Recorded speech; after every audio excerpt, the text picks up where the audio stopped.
Hello, everyone. My name is Helia Singh, and today you are here again to watch another episodes of our new podcast, which is all about wealth and health. It's a very, very important issue these days. Of course, it's been there forever because these are the two things that the human being love to have their health, and of course, to be wealthy as well. And of course, the goal of this podcast is just we want to make sure everybody out there is well, happier, healthier, and wiser. So, and in that regard, in this week, we have a very special guest today, and that's Dr. Charan. I really appreciate for accepting our invitation and being a guest in our program. Please introduce yourself and tell us about which area of medicine you work and where are you based. Thank you. Yeah, thank you for the opportunity. So, I'm Dr. Charan. I'm a consultant neuropsychiatrist. I'm working in Hyderabad. I work with a super specialty hospital called KIMS. Um, I deal with all the neuropsychiatric manifestations of all the mental health conditions. That's what I do. Oh, wow. You look very young to be the neuroscience doctors because usually I think they are a bit older, but yeah, well, it's amazing, and I think that you're going to have a very inspiring story to choose that path. And we would love to know your story. All right, so without further ado, if it's okay, I'm going to start asking my questions. See, that because we want to know how the doctors and somebody like you will think about wealth and health and what's the relationship there. So the first question would be, the quote, healthy, wealthy, wise. What does it mean to you? Healthy, wealthy, wise. So, I mean, I see three words here. I feel like, um, a wise person will be able to, take care of their health and wealth effectively. So they go hand in hand. If you're not wise and if you're only taking care of your wealth and ignoring health, you're not wise. Or if you're only taking care of your health and not taking care of your wealth, again, you're not wise. So I think able to balance both together and having a fruitful, productive life is what, according to me, is like healthy, wealthy, and wise. Okay, that's great. That's a very nice way to put it. So, in your opinion, we need to be wise to enjoy and or also create the wealth and health. So Yes. it's all go hands in hand. That's a very good way to put it. But okay, because obviously this is a wealth and health podcast. What does wealth means to you? I mean, the first thing when you say wealth, everybody will think of in terms of monetary, right? In terms of money. But I think wealth generally is having anything in good abundance or in plentiful of whatever you want to have. It could be money, it could be power, it could be a lifestyle that you want to offer, it could be health that you want, it could be happiness, it can be anything, right? But yes, wealth according to me is combination of all these together, uh, a little bit of everything, and on top of it, definitely having some standard money to probably fall back on your bad days, especially with COVID. We all have realized importance of both wealth and health. Everybody who's ignored taking care of their health all this while, who didn't have good immunity because of whatever their lifestyles are now at a higher risk. So the people who never thought that they need to save for a rainy day, True. suddenly you find yourself that you're not, job security is not there, or may not be there, that fear itself is very risky, that so I think COVID is a good example, a pandemic is a good example for us to know health and wealth has to be used very wisely. Yeah. Yeah. And in balance, of course. That- Perfect, perfect. So, in your opinion, how wealth and health related? I know we already just talked about it a bit, but okay, let me put it this way. Is it we need to be healthy to become wealthy, or we need to be wealthy to become healthy? I know it's like a more like a chicken and egg question, but what is it in your opinion? First of all, yeah, you need to be healthy to be wealthy for sure. Because if you're not healthy, how are you gonna make wealth for yourself and spend it even? It's absolutely waste. And second point is, see, there's a lot of research that we do in. I'm talking about socioeconomic strata, right? we see that wealth has a positive outcome on health. Mhm. Somebody who is financially secure, somebody who is saving up well for him and him or her generations and for self, are the ones who are probably have better life expectancy, and Mhm. also quality of the life is also pretty good. On top of it, if at all they're sick anytime, that they're Mhm. able to afford good treatment. Probably treatments are very expensive these days, right? They're getting more and more expensive, so they're able to take care of themselves well. So in that way, yes, but there is a minor group where you're becoming so wealthy in the rat race, you're burnout, right? You're True. burning yourself out. You're not taking care of yourself. High stress. People who are making high income and high profit and probably great business are the ones who are constantly at stress. Whenever people think that, oh, I'm very, why can't I be like Ambani, right? Mhm. It's not easy. It's along with money, they probably have a lot of stress every day to take care of the money, to feed a lot of people that work for them. So it's not easy. So I feel like it can have positive effect, but if you don't take care of your health in the race of being wealthy, it'll have a negative outcome. Yeah. So great advice. Great advice. Thanks for that. Um, so one advice that you will give to your younger self, I know you're already young, but for in terms of wealth, what would it be? Um, I think to save, right? I Yeah. mean, I never thought like, probably I come from a decent, financially sound family. So I never thought there's any need to save. I thought, oh, I'm very young. It's a time to spend money. But now I'm realizing that probably when I started going to med school around 18 years, I should started saving at least 10% of my pocket money. Very. Right? I feel like it's not because you might need that money anytime. Yeah, that also can be a reason, but that's not the only thing. I think it gives you a lot of discipline. Mm. That's one thing. And second thing is that, always write down your expenses, whatever you're spending. My parents told me one thing: spend whatever you want to, it's okay, but write down. When you pen it down, you'll try to probably someday you'll try to understand that how much of this money that I'm spending is actually needed, Wow. right? That itself will reinforce you to have a better financially disciplined life, right? I think these are the two you Yes. know advisors Great. probably. Wonderful. Yes, that matter of needing something versus wanting something. Yeah, That's a very good lesson to young people. yeah, So I always taught this to my kids that when we go shopping, just remember this in your mind: do you want it or do you need it?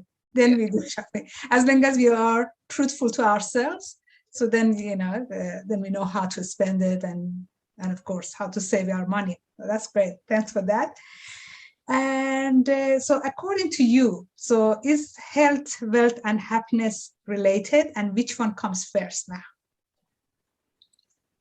um not because I'm a doctor, but I think generally I think health should be always given first priority, because most of us take it for granted. Even we doctors, we take it for granted. We're probably doctors are the worst patients. You must have heard of it, Yes, I right? heard I that. might give you I might give you great uh, ways to take care of your health, but I might not go home and do all of them, Mm. right? Because and so I think right now our bodies are young in terms of any damage can be coped very easy, Mhm. but there will be a point in your life where your body will stop healing. That's when it's going to be very, very difficult for you to probably have a healthy life. So I think you should start taking care of your health from much, much, much, much young. Very good. Every time, if you, for example, if I'm having a glass of alcohol, and if I'm feeling like, oh, I'm young, my liver is going to heal, I'm going to be okay. But then understand that everything that you do towards your health will have a outcome that you will see probably a decade later. Oh, wow.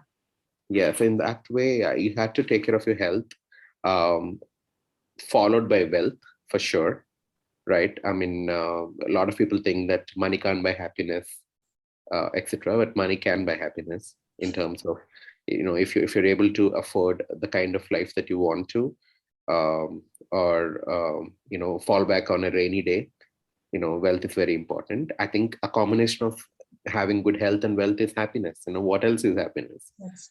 other than these both? Yeah. Thank you for being so honest about this, that even as a doctor, you obviously you will give a very great advice, but you may not follow it yourself. I think that is very, very kind of you to be so truthful about it.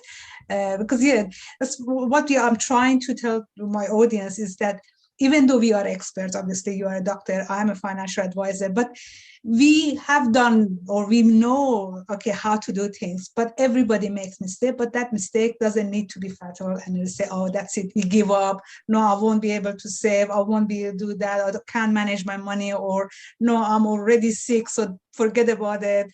So still we can go back there and fix whatever problem is there. And we all are humans, and we make mistakes, but there is always, it's never too late. I think the only time is late is if once we're dead, of course, then it's too late. But before that, still there is time. No, that's great. Thank you for that. So as a doctor, what is your health mantra?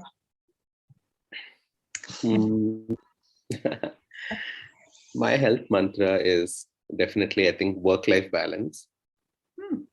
Right. I mean, it's not just about mental health, but also physical health. Work-life balance is a myth that a lot of people can't. It's almost difficult to achieve it. If you're having work, life might not be happening. If you're having only life, work might not be going great. Yeah. Right. That's right. Yeah, most of the times it is a choice. It's a very difficult choice. So my health mantra, every year I keep writing this resolution and I fail at it. Okay. Excuse me. So yeah, work-life balance is something that I'm looking at, like, probably taking things a little easy, and also focus on what I like to do. So I started doing painting. I started going for exploring local places. I'm doing photography. So I am a man of many hobbies, but with time, I just lost touch with all of them. I'm getting back to all of them now. Yeah. That's great. It's wonderful. I think that's a very important part, that yes, it's the choice at the end of the day, that everybody wants to talk about work and life work balance. But obviously as a woman, I know how difficult it is, because you are a mother, you're a businesswoman, and then yes, the social obligations, people expect if there is a party, so a woman to play as a host, or everything comes with it. There's a lot of pressure on women to have that life work balance. But at the end of this, it goes back to our choice. What makes us happy by that choice? It doesn't have to be 50-50 everything. No, it's just that, am I happy if at the moment I'm rather talk to my client rather than to my kids? If I'm happy with that choice, that's a balance to me. So yeah, it just goes back to mental health, and obviously the whole proper balance, not the myth balance that people talk about it. And that's a very important part, the choice that we make. Thanks for that, for emphasizing on it. So now, what is your wealth mantra? I think that's a difficult one. Yes. Excuse me. My wealth mantra is, I always wanted to know, if I lost all my money, what is my worth? Okay. Interesting. Right? Okay. Yeah. So what I mean to say is, I think along with making money, I also want to make probably a good name for myself, and also some amount of goodwill to the society. So I think that's my wealth mantra, in terms of, it's not just the money, it's a balance of a lot of things. What do you want to achieve? What are your goals? What are your short-term goals? What are your long-term goals? Are you able to achieve them? That's my wealth mantra. But if you ask me outright, what is your wealth mantra, that I need to have enough savings to want to retire whenever I want to retire at a decent age. I don't have any more like big loans or credibilities that will make me want to keep working, to keep repaying. I don't want. Yeah. Okay. No, that's great. So now you mentioned about retirement. Imagine you are retired now. Okay. Yeah. I know, probably another 30 years, 40 years. Okay. Imagine you're retired now. How do you picture your retirement? one can dream, right? I mean, Yes, yes, that's right. Why not? see, I love traveling. I keep traveling whenever I can, but I don't call that travel because I go for like 2 days break or 3 days break, Ah, maximum a week, not more than that, because I had to come back to my patients and it's yeah. difficult not to be available for them in the hospital. But I think when I retire, I want to go and probably stay in different countries for like good Mm. 3 months or 6 months and experience the local culture, what it is. Not to Okay. be a traveler, but to be a resident of that country, Ah, okay. right? That's right. That is something that I want to do, and I don't want to have any baggages by Mhm. That's then, right? great. Yeah, Yeah, yeah, wonderful. So now, of course, to me, this is not just a dream. This is possibility. Hopefully, once all the borders are gone and there is no more COVID or similar to that, so people can travel. Yeah, I'm sure that would be great. And I believe after this, people will appreciate traveling more because yeah. many people they left us said, "Oh, later, once I'm retired, I'll do this, that." But now they understand the value of now that yeah, while we are healthy, while we are young, while it's available, we've got all the money but we can't travel, so Travel. what's the point of it? That's great. And so please let me, I mean, share with us this one. um, if let's say, I know because you are too young for this question, and I don't know whether you have kids or not, but because you mentioned you are from a decent family, money was never a problem and stuff. What is your view on receiving or inheriting money, or also leaving money for next generation? What's your view on that? Um, so my family always told me one thing, that we are gonna provide you best of the education, and that's about it. Oh, Right? I mean, whatever you want for your education, there's never going to be any no or any roadblocks for it. We'll make sure of that. And after that, we want you to be on your own. We want you to be able to take care of things, even on rainy day. Like, we don't want you to fall back on inheritance or anything like that when it's difficult, right? mhm. So human psychology is that when there's an option to like fall back on it, you'll never work hard, you'll never know your full potential, right? So probably that's something that I want to like probably pass it on the next generation, in terms of I'm gonna let them like live their dream, right? I'm never gonna be a barrier for it. I'm gonna try and hopefully support whatever they want to do, but that's about it. I think they should be able to provide for themselves and also for people around, whenever in need. Hopefully, we don't know the millennials how they are, Yeah. so I'm hoping they're more responsible than Yeah. this generation. Yeah. Oh, that's great. That's a very nice way to say it as a young person. I remember many years ago, a wise person told me that education is the only thing that nobody can take it away from you. Yeah.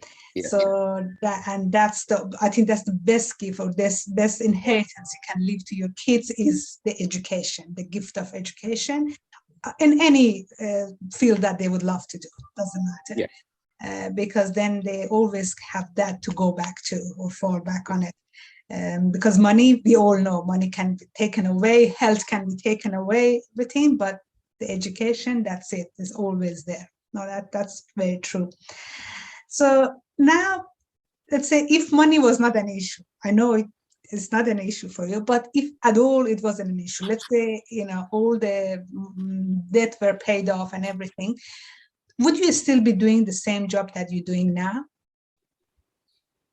Yes and a no. Okay. Please um, elaborate. um, Probably I won't work on the weekends, Oh, okay. right? I believe in working only 5 days a week, but Okay. I end up working all the 7 days because Wow. I'm young, and this is everybody tells me this is the age that you can work all 7 days, and you're making name for yourself. So don't like go easy on it. Yeah. If money was not an issue, I think it's not just money, and probably um, fame in Hmm. a very healthy way, right? Yes. Not Yeah. vanity, but Yeah. fame, like Yeah. wanting to be known as, Legacy. yeah, like legacy, Yeah. wanting people to recognize me as he's a good doctor, that Yeah. kind of. If that was not there, I would have worked only like 5 days a week, and like I said, I would have probably tried for more work-life balance. and I would want to travel more often, right? Mhm. And right now I work for like 3 or 4 places. Probably I'll keep it to just 1 or 2 places, Ah, and be free by 5 p.m. okay, no, that's great. So, but still, you would be doing the same job. It's Yeah, not that you don't absolutely. like what Oh, you're no, doing. I think that's any doctor, right? I mean, it's more than money. It's more than education. It's just a lifestyle. Yeah, It's a way of living for us. yeah, Treating illnesses, seeing people get better. I don't want to sound philosophical. It's a job. It pays us well. All that is there. yeah, But I think that satisfaction that when patients come back and tell that, you know like, you turn it around for us, like yeah. only you could have done it. I think that feeling is, uh, you know Yeah. I just can't You can't explain it. buy it with any money, isn't it? Yeah, yeah, No money can buy that. yeah. Look, it's very nice of you to say that, yeah, any doctors feel this way. But in my experience, because I've dealt with doctors for the last 25 years in my career, and I've seen many doctors who don't like what they do. So, Hmm. and it's not just about doctors. I've got clients, lawyers, doctors, engineers, and I've seen many people who are successful, make a lot of money, but they are not happy in what they do. Hmm. And and to me, it shows that's a problem. Yeah. And they are actually more of an investor. They are doing other businesses, and one of them actually finally he broke that barrier. And I kept telling him, "You are not a doctor. If you call me in the middle of surgery, you're doing some work, and you ask me about your share price and stuff. Your heart is not in what you're doing." So, and Yeah. he eventually decided a few years ago that's it, it's not for him, and he went to business, which is now he's happy and successful. So yeah, that's why I'm just trying to give this message to people, that people just see the perception that they have, that okay, if somebody's doctor, immediately they should have okay everything they have together. No, we are humans. Yeah. Even we may not be happy in what we're doing. It's not about just money. If it's money, I can fix that. I can help people with that. But that mental health, which is an important one, is to me, that's what brings that balanced life, that keep reminding him to, do you really love what you do? So it's forget about the money that you make or not. So, but if you love what you do, money eventually will come. So, Yeah. and you don't feel that you are working as hard or putting that much effort into it, because if you love it. So there is no problem in there. I think people should get into medicine only if they love it, right? Yes. Because it's not a career option. To be very honest, in India, being a doctor is not a good career investment. If Yes. you're looking at it, I think the money you're putting in is a lot more than what you are probably earning out of it, Yeah. right? So I think if you're looking at it as career option, if you're looking at it, work-life balance, etc., Mm. etc., you're never gonna get it, right? If that feeling is what you want, and you'll go to any length for that feeling, probably I think medicine is cut for you. And it's an ever evolving field. Don't feel Mm. like, oh, I studied 10 years and I'm done. I'm the most wisest doctor out there. That's not Mhm. possible. Every day, every year, there are new treatment protocols. You have to be in a position that, okay, you know what, I can still read when I'm 40 or when I'm Mm. 50. I think if you have that mindset, is probably you'll be happy. But even then, if you're not happy, like I said, save enough that you can always fall back on it and do something else in your life, and you don't have to keep doing this because you have invested so much Mhm. in That's career great. of medicine. Yeah. Yeah, wonderful. So, as the last question, what would you be best advice to our audience in terms of keeping the mental health in this environment? The COVID, people may have lost their job, or they have a fear, because I have so many clients, they still have money, they still got their job, but that fear is just stop letting go. What would be your advice? Um, my advice is unlearn everything that you have learned about how life should function and start fresh, because it's not just about pandemic. It can be anything. It can be natural calamity that has destroyed our country. Or it can be anything. Global warming can be doing a lot of things much worse than pandemic. A few years down the lane, um, True. mostly sooner than later. So Wow. always try to build yourself, your family. Try to help each other in the family. Develop good relationships between people.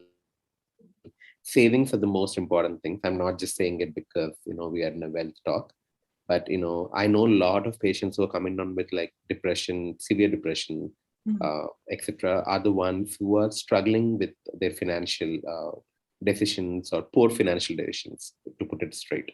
So I think saving 10% of, at least 10% of your money.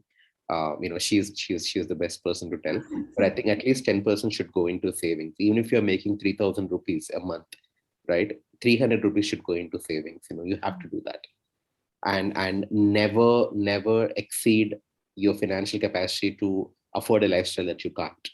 Mhm. You should always, don't compare with other people. Your journey is very different. So yeah, I think Well that's. done.